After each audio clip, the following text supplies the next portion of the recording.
Bismillahirrahmanirrahim.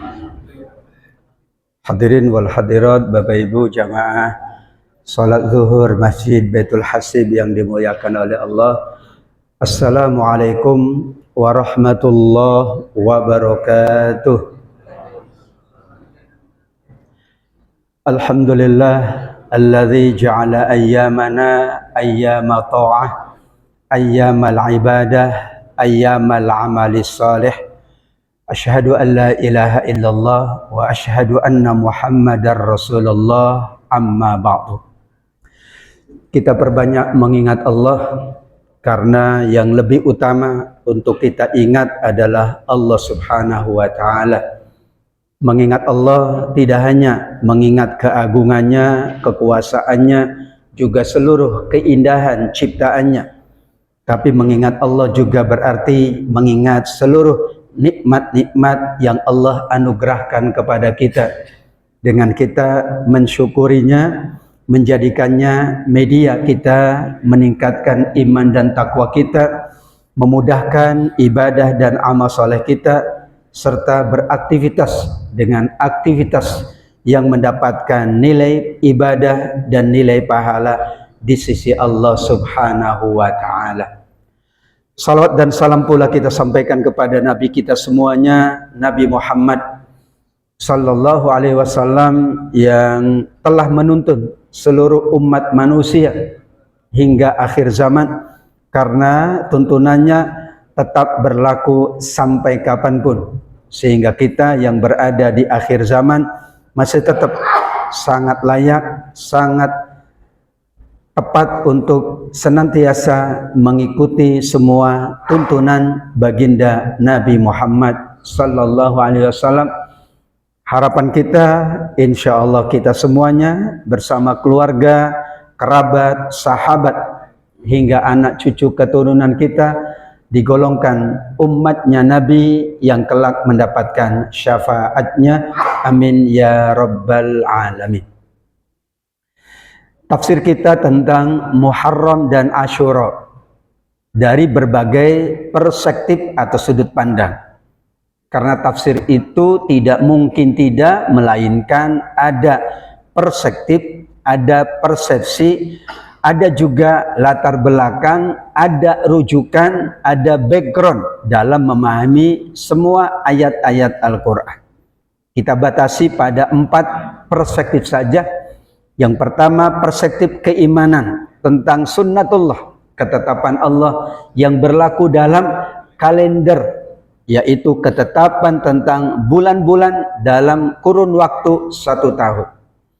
Yang kedua adalah tentu perspektif ibadah kita, implementasi menjalankan ibadah sesuai dengan tuntunan Al-Quran. Yang ketiga adalah muamalah, bagaimana tuntunan Nabi dalam bermuamalah di bulan Muharram dan di hari Asyura. Terakhir tentunya sejarah, bagaimana dahulu Muharram, bagaimana dahulu Asyura, berdasarkan apa yang kita baca dari Al-Quran, juga dari Al-Hadis dan riwayat-riwayat sejarahnya para sahabat, tabi'in, dan seterusnya para solihin dan solihat. Itulah gambaran ringkas tentang apa yang kita bahas, Muharram dan Asyura menurut Al-Quran. Kita awali dari perspektif keimanan berdasarkan surat At-Taubah 36. Karena ayat ini menegaskan salah satu sunnatullah yang semuanya mengikuti. Seluruh bulan itu, kata Allah, nanti 12 bulan dalam kurun waktu 1 tahun. Ternyata semuanya 12 bulan. Bulan Masehi 12 bulan, bulan Hijriyah pun 12 bulan. Khusus untuk bulan Hijriyah, maka dari 12 bulan itu Allah tetapkan berdasarkan sunnatullahnya, yaitu 4 bulannya disebut Ashhurul Hurum, 4 bulan haram.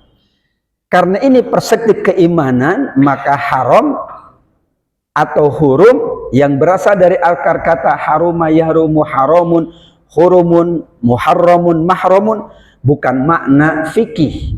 Kalau fikih haramun tidak boleh kita lakukan karena berdosa. Tapi hurum atau haram dalam perspektif keimanan atau tinjauan filosofinya adalah sesuatu yang menambah kemuliaan kita. Bulan haram, Allah ingin menambah kemuliaan kita, maka amal soleh dilipat gandakan pahalanya. Tanah haram, Allah ingin memberikan kedudukan yang mulia kepada mereka yang menunaikan haji atau umrah, maka berada di tanah haram, bukan tanah yang tidak boleh disinggahi. Bukan haram untuk kita berada di tanah tersebut. Ada juga yang dikenal dengan Baitullahul Haram atau Al-Masjid Al-Haram, masjid yang sangat mulia. Tidak berarti maknanya fikih, tidak boleh masuk Masjidil Haram. Justru masuk Masjidil Haram diberikan keutamaan 100.000 kali lipat. Itu kata haram. Dalam hadis Imam Al-Bukhari dan Muslim juga Allah tetapkan bahwa nanti setahun itu berputar sebagaimana Allah ciptakan langit dan bumi. Tidak ada perubahan dalam ketetapan Allah. 4 bulan haramnya Dzulqa'dah, Dzulhijjah dan Muharram secara berurutan. Kemudian bulan yang ke-7 adalah bulan Rajab secara tidak berurutan. Tapi ada yang berpandangan bahwa siklus bulan haram ini menarik, bulan-bulan haram atau kita katakan kalender Hijriah.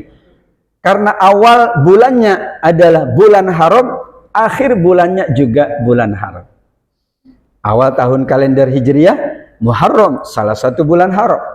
Kemudian akhir tahun kalender Hijriah, Dzulhijjah, yaitu juga termasuk salah satu dari bulan haram. Jadi diawali dengan bulan paling mulia, diakhiri dengan bulan pula yang paling mulia. Itulah ilmu kosmologi waktu dalam kurun waktu 1 tahun berdasarkan surat At-Taubah 36 yang kita bahas perspektif keimanan dan keyakinan kita bahwa itulah ketetapan Allah saat Allah mencipta langit dan bumi. Kita hanya mengikuti saja dan kemudian mengambil keutamaan dari 4 bulan haram dengan menambah dan meningkatkan iman dan takwa kita melalui berbagai jenis amal. Yang nanti perspektif kedua adalah perspektif ubudiyah. Ada anatomi bulan haram supaya siklus ibadah kita terpelihara, terjaga. Allah tetapkan 4 bulan haram itu dalam konteks ibadah karena dikhususkan. Sesuatu yang dikhususkan memiliki keutamaan. Takhsisu syai'in yadullu ala fadli. Kalau Allah mengkhususkan sesuatu, Nabi mengkhususkan sesuatu, itu ada keutamaan. Kalau kita kadang ada keutamaan tapi untuk individu kita saja. Tapi kalau Quran yang bicara, hadis yang bicara, itu untuk semuanya. Kalau kita mengkhususkan waktu tertentu, itu menurut kita tidak ada masalah, tidak ada masalah. Tapi berlakunya hanya untuk personal. Untuk keluarga mungkin, untuk sahabat mungkin, untuk teman mungkin. Tapi kalau Allah tetapkan berlaku untuk siapapun. Dzulqa'dah step pertama adalah untuk persiapan dan istirahat. Di masa awal, kalau mulai masuk bulan-bulan haram, masyarakat jahiliyah melakukan genjatan senjata. Tidak ada yang berani melakukan apapun. Karena mereka sangat menghormati. Ternyata orang-orang musyrik menghormati bulan haram. Dzulqa'dah mereka hormati, sekaligus bagi kaum muslimin itu persiapan untuk menunaikan ibadah haji. Ya, tentu persiapan ini tergantung keadaan. Ya, kalau sekarang persiapannya dari awal tahun untuk tahun 2027. Tapi kira-kira begitu, langkah demi langkah untuk menjaga siklus ibadah kita. Dzulhijjah itulah puncaknya karena ada 2 ibadah agung, yaitu ibadah kurban dan ibadah haji. Tidak boleh di bulan yang lain. Kalau di bulan yang lain nilainya ibadah biasa, tapi kalau di bulan Dzulhijjah nilainya nilai ibadah di bulan haram. Tentu ibadah haji tidak mungkin di bulan yang lain. Ibadah kurban pun tidak mungkin di bulan yang lain. Kalau di bulan yang lain boleh, potong kambing boleh. Tapi nanti nilainya sedekah saja. Yang ketiga Muharram. Proses yang dilalui oleh mereka yang menunaikan ibadah haji adalah mulai mereka bergeser ke kampung halamannya dengan aman karena tanpa ada ancaman perang. Dzulqa'dah, Dzulhijjah, Muharram, genjatan senjata. Jadi perjalanan ibadah haji aman sampai ke tanah airnya. Itulah kira-kira sejarah dahulu. Bulan Rajab agak jauh, pertengahan tahun ada jeda. Karena persiapan haji menuju haji, persiapan umroh menuju umroh itu tidak mudah. Maka umumnya dahulu sebagaimana Nabi lebih banyak berumroh di bulan Rajab. Dengan teknologi sekarang lebih cepat lagi, ya silakan saja. 15 Zulhijjah aja sudah dibolehkan atau sudah dibuka visa umroh, ya silakan. Karena dengan teknologi, dengan transportasi yang lebih modern, lebih cepat, memudahkan. Tapi dulu kira-kira siklusnya menurut Imam Ibnu Katsir seperti itu. Secara ubudiyah kita berusaha menjaga 4 bulan haram itu untuk siklus ibadah kita teratur dan terjaga dengan sebaik-baiknya. Tidak berarti non bulan haram tidak ibadah. Tapi kalau 4 bulan ini dijaga, sebetulnya sudah sangat bagus ya. Sama dengan haji, itu luar biasa, 40 hari. Bagi yang reguler, 30, 20 bagi yang khusus, atau 15 bagi yang super khusus, atau seminggu bagi yang amat sangat sibuk, tetap saja punya nilai. Ya, karena itu untuk menjaga rutinitas ibadah di bulan-bulan yang lain. Tidak berarti setelah haji kemudian mengabaikan, tidak. Tapi itu kan merupakan puncak dari ubudiyah kita. Itulah perspektif ubudiyah kita berdasarkan surat At-Taubah ayat 36. Hal yang menarik dari bulan Muharram ini secara khusus dari 4 bulan haram adalah Allah mensematkan gelar eksklusif bagi bulan Muharram. Syahrullah Abdul Siyami ba'da Ramadan siyamu syahrillah al-Muharram. Tadi ada 4 bulan haram, Dzulqa'dah, tidak ada gelar eksklusif yang disematkan, disandarkan kepada Allah. Ya bulan biasa, bulan haram. Dzulhijjah pun sama, tapi Muharram disebut sebagai syahrullah. Puasa yang paling utama setelah Ramadan adalah puasa di bulan Allah yang bernama Muharram. Dalam konteks Al-Quran ada 3 ya, hal yang dinisbahkan kepada Allah. Yang pertama, Baitullah, jelas itu rumah yang sangat mulia, gelarnya sangat eksklusif. Masjid Baitul Hasib disebut Baitullah juga, tetapi secara kiasi, ya secara analogi. Tapi hakikatnya yang benar-benar Baitullah adalah Ka'bah, karena Allah yang menamakan. Demikian juga Syahrullah, semua bulan-bulannya Allah. Tapi karena Allah nisbahkan kepada dirinya dengan hadis Nabi, berarti ini bulan yang sangat spesial. Bulannya Allah. Maka puasa yang paling utama di bulannya Allah.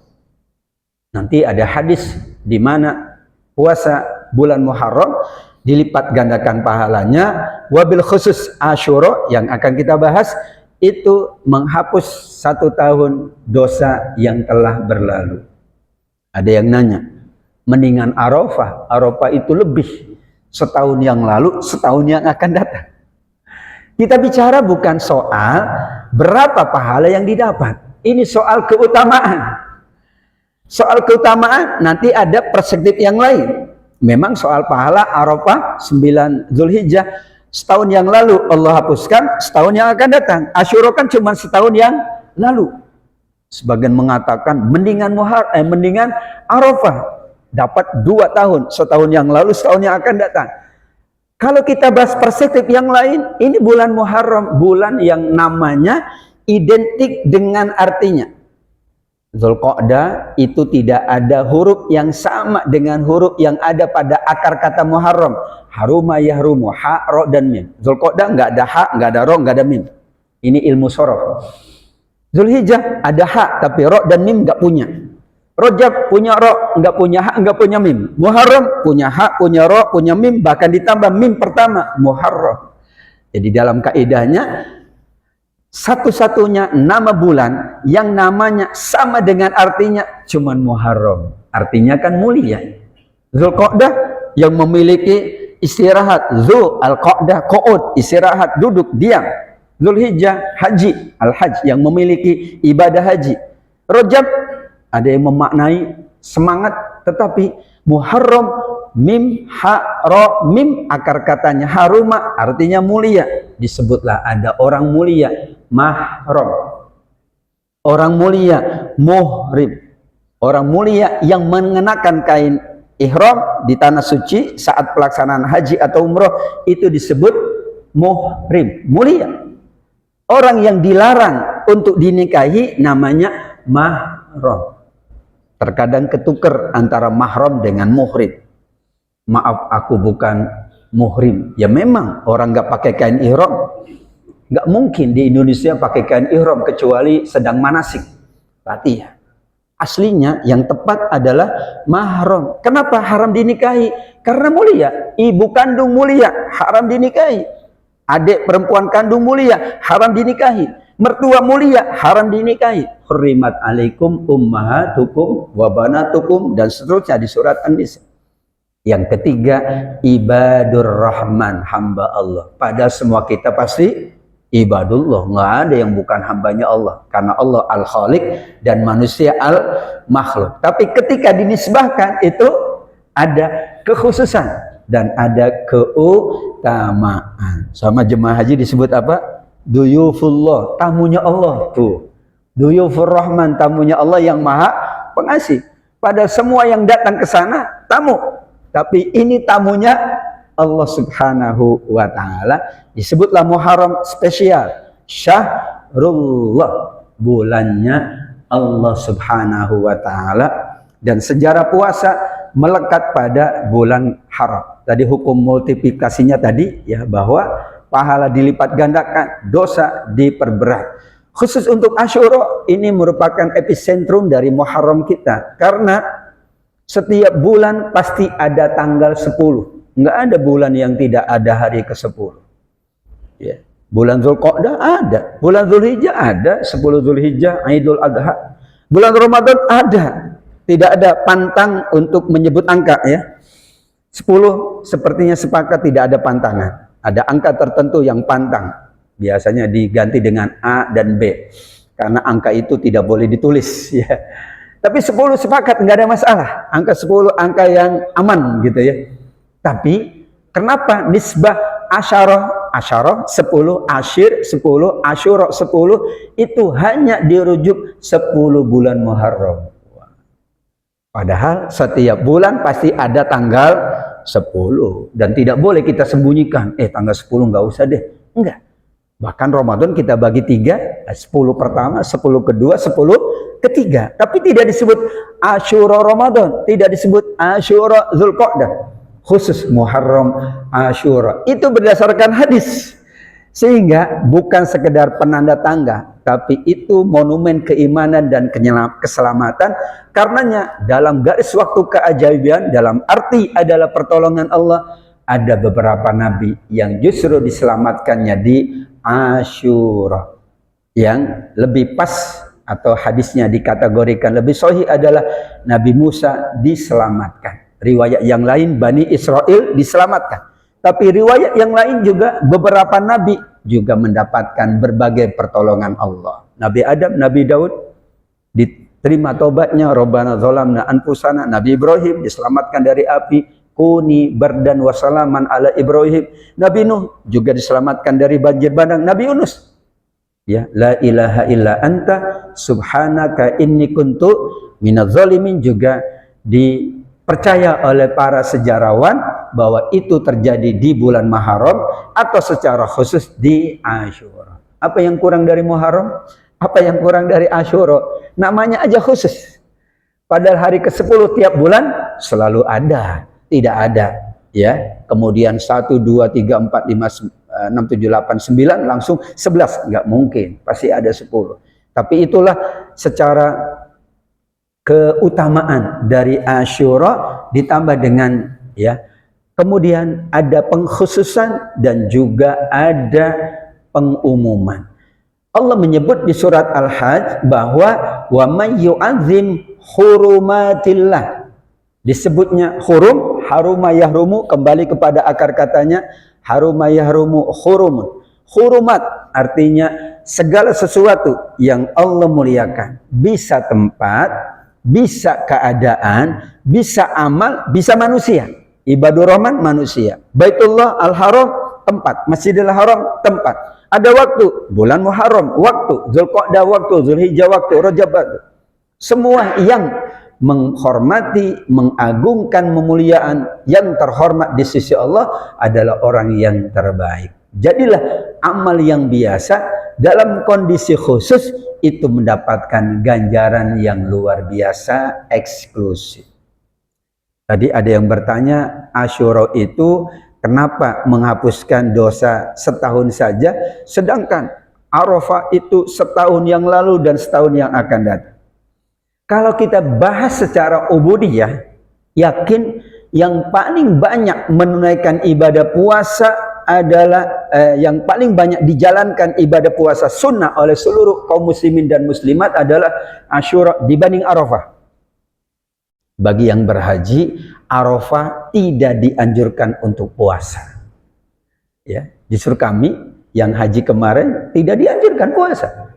Berarti kan minus 3 juta kira-kira. Dengan berbagai orang ya, ada petugas, ada yang lain. Berarti minus 3 juta kaum muslimat tidak puasa Arafah. Tapi Asyura kan sudah pulang ke tanah air. Muharram sudah pulang. Kalaupun masih di Madinah, sudah selesai ibadah hajinya.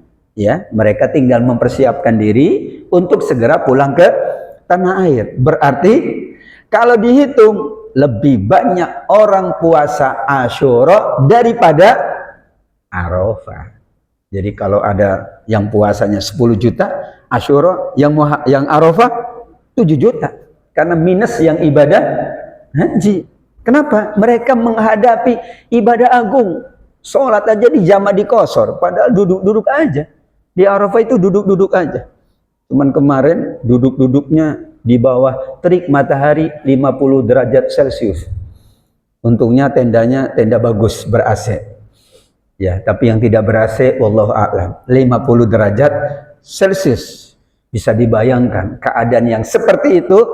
Kenapa tidak dianjurkan puasa? Karena berat.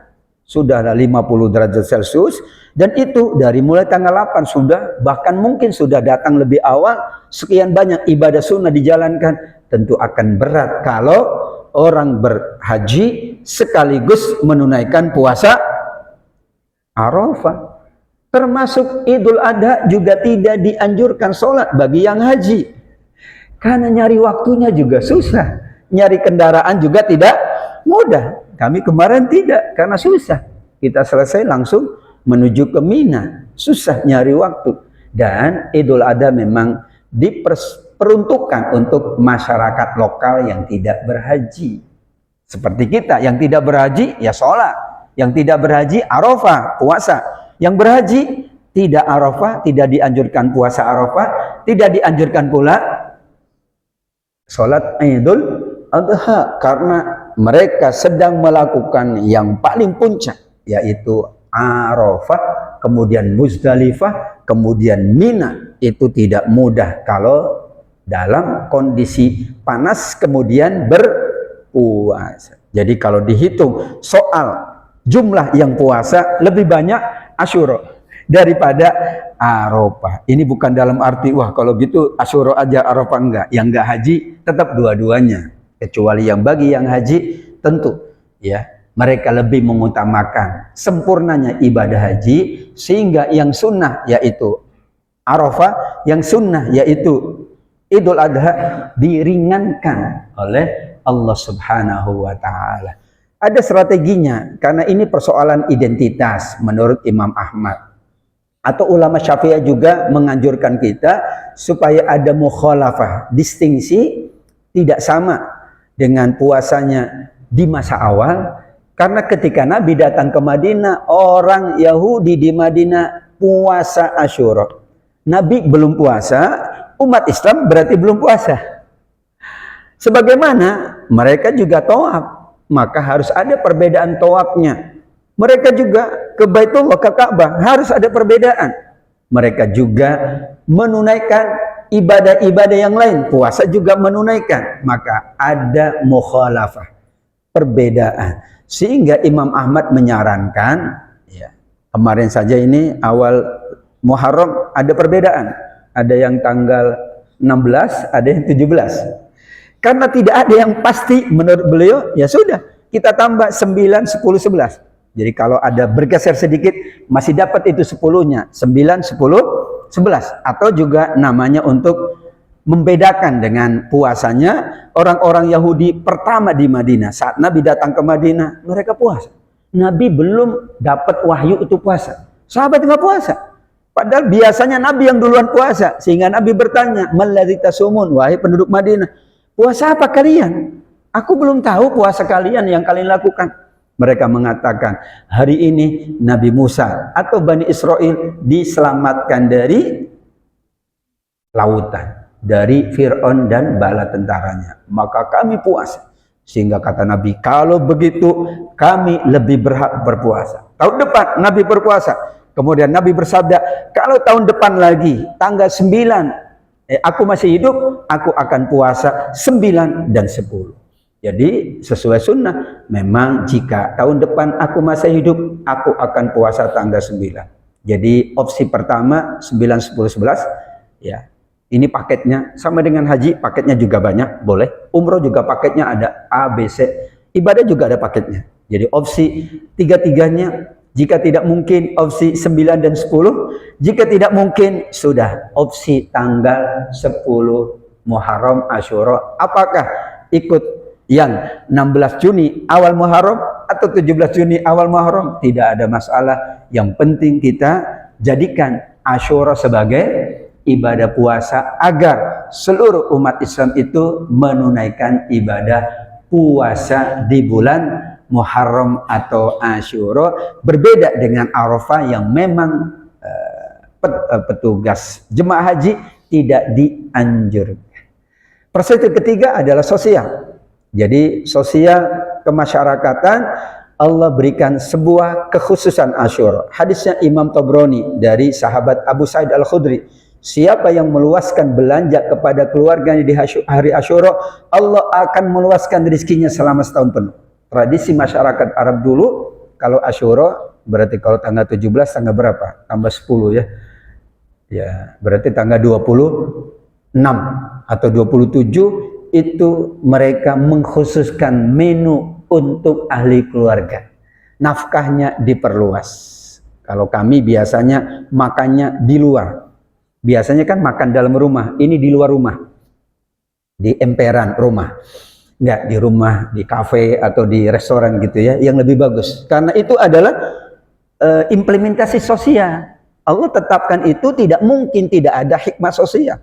Maka ada juga tradisi di mana khusus bulan Muharram Asyura itu banyak membiasakan untuk santunan yatim. Umar membiasakan mengundang tamu dan anak yatim untuk jamuan khusus. Disebutlah lebaran yatim. Jadi lebaran yatim itu konteksnya sosial. Perspektif sosial dari surat At-Taubah 36 dan surat Al-Hajj tadi. Artinya dibolehkan, sangat boleh. Karena satu ayat itu perspektifnya sangat banyak. Karena tafsir itu bagaimana seorang mufassir memahami ayat dari berbagai sudut pandang. Kalau satu sudut pandang bukan tafsir namanya. Ada ya tafsir logawi, kebahasaan, ada ijtimai, kemasyarakatan, masuk sosial, ada fikih, yaitu hukum, ada juga keimanan, ada berbagai ilmu-ilmu yang lainnya. Dan terakhir, inilah karakteristik muslim kita di bulan Muharram, yaitu bagaimana kesabaran dan keteguhannya sebagaimana Nabi Musa, dan ada Husain bin Ali bin Abi Thalib, cucu Nabi yang saat itu terbunuh, bagaimana kesabar dan teguhnya mereka, bagaimana meneladani para nabi dahulu, karena sejarah para nabi juga banyak berada di bulan Muharram, yaitu mentauhidkan Allah, empati sosial, karena Muharram atau Asyura tidak hanya dalam konteks ubudiyah mahdoh, tapi juga ghairu mahdoh, dan momentum di mana hijrah itu menjadi landasan berubahnya keadaan Nabi dan para sahabat dari era Makkah menuju era Madinah, di mana era Madinah adalah era kemudahan, era ekonomi yang meningkat, era kesejahteraan, era juga hubungan sosial yang terbaik memang di Madinah. Jadilah ada ukhuwah yang sangat kuat. Kemudian sejarah, bahwa sejarah itu merupakan ibrah, merupakan hikmah, merupakan pelajaran. Tidak mungkin kita melupakan Nabi yang telah berhijrah, para sahabatnya, mereka yang menjaga bulan-bulan haram, bulan-bulan mulia, mereka yang mencoba melakukan berbagai amal mulia agar bulan-bulan haram itu beda sama bulan-bulan yang lain. Sebagaimana Ramadan, kita juga melakukan berbagai hal yang tidak kita lakukan di bulan-bulan yang lain. Secara sosial, hubungan baik juga terjalin dengan lebih intens, sehingga itulah gambaran ringkas bagaimana kita memahami Muharram dan Asyura, perspektif Al-Quran dari berbagai sudut pandang penafsiran para ulama. Tentu dari keimanan, karena itu yang mula sekali Allah sebutkan tentang sunnatullahnya.